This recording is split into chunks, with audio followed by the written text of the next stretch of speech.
Assalamualaikum warahmatullahi wabarakatuh. Perkenalkan, saya Jaka Prastia, calon guru penggerak angkatan 9 dari SD Muhammadiyah 1 Surakarta. Kali ini saya akan melakukan tugas demonstrasi kontekstual filosofi pendidikan menurut Ki Hajar Dewantoro. Ki Hajar Dewantoro menjelaskan bahwa tujuan pendidikan yaitu menuntun segala kodrat yang ada pada anak agar mereka dapat mencapai keselamatan dan kebahagiaan setinggi-tingginya, baik sebagai manusia maupun sebagai anggota masyarakat. Oleh sebab itu, pendidik itu hanya dapat menuntun tumbuh atau hidupnya kekuatan kodrat yang ada pada anak, agar dapat memperbaiki lakunya, hidup dan tumbuhnya kekuatan kodrat. Ide gagasan yang sesuai dengan pemikiran KHD, yang pertama mendidik bersumber pada trilogi pendidikan. Yang kedua, pendidikan yang berasas trikon. Yang ketiga, pendidikan yang menuntun kodrat anak. Yang keempat, pembelajaran yang berpusat pada murid. Yang kelima, pendidikan budi pekerti. Dan yang keenam, belajar sambil bermain. Pendidik bersumber pada trilogi pendidikan yang disampaikan oleh Ki Hajar Dewantoro. Yang pertama, ing ngarso sung tulodo, di depan memberi contoh. Yang kedua, ing madya mangun karso, di tengah membangun semangat. Dan yang ketiga, tuturi handayani, di belakang memberi dorongan. Pendidikan yang berasas dengan dari trikon. Yang pertama, kontinuitas, tidak melupakan akar nilai budaya. Kedua, konvergensi, pendidikan harus memanusiakan manusia. Dan yang ketiga, konsentris, pendidikan harus menghargai keberagaman dan memerdekakan murid.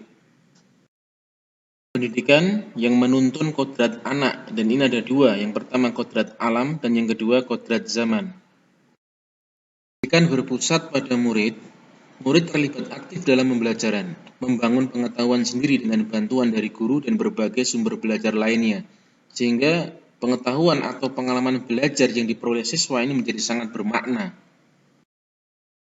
Pendidikan budi pekerti ini diharapkan bisa menyokong perkembangan hidup anak-anak secara lahir maupun batin, dari sifat kodratnya menuju ke arah peradaban dalam sifatnya yang umum. Ini untuk memelihara ketertiban guna mencapai rasa aman lahir dan batin, baik untuk diri sendiri maupun untuk masyarakat luas. Belajar sambil bermain ini meningkatkan keterampilan fisik, meningkatkan kemampuan pola hidup aktif, dan mengembangkan kemampuan otak anak. Kemudian alasan kontekstual penerapan gagasan sesuai dengan pemikiran KHD. Jadi inti dari filsafat pendidikan KHD adalah perubahan.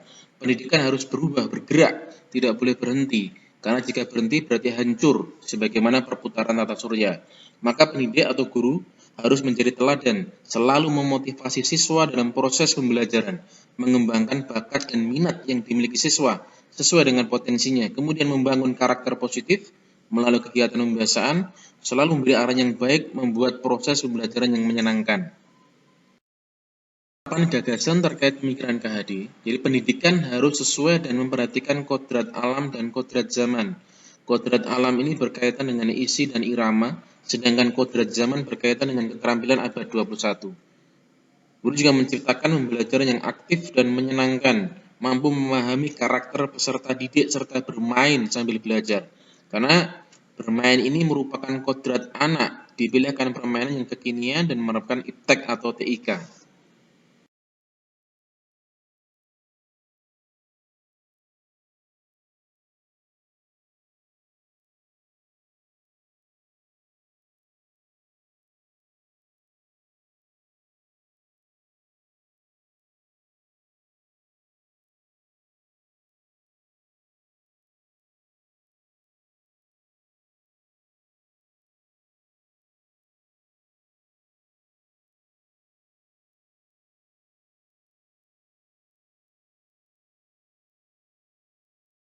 Kemudian ada ekstrakurikuler di SD Muhammadiyah 1 Ketelen Surakarta, misalnya ekstrakurikuler wajib yaitu Hizbul Waton.